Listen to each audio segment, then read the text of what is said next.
Si on s'inscrit dans une perspective géohistorique, il est évident que ce qui a façonné Sainte-Foy-la-Grande, c'est la rivière.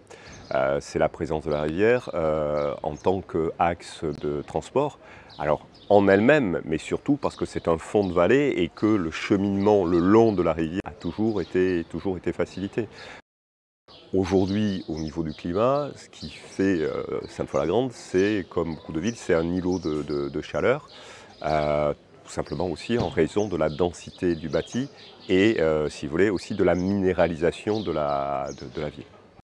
La particularité de la Bastide de Sainte-Foy-la-Grande, c'est évidemment aujourd'hui sur un plan administratif sa très petite superficie. On est sur un demi-kilomètre-carré et ces un demi-kilomètre-carré ont été mis en valeur par un monastère, par des moines, les moines de Conques, et qui ont permis la construction de ce que vous voyez autour de vous, une densité de l'habitat qui est extrêmement importante.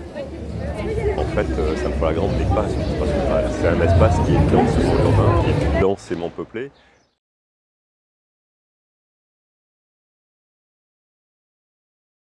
Paul Vidal de Lablache, qui est un historien français qui a marqué des générations de géographes, considère que les territoires façonnent l'homme. On est aujourd'hui sur une approche différente, c'est-à-dire qu'on n'étudie plus, si vous voulez, l'aspect, le milieu physique et après le milieu humain. L'idée, c'est les interactions entre les uns et les autres. C'est-à-dire que les hommes aménagent aussi leur territoire et modifient leur territoire. Voilà.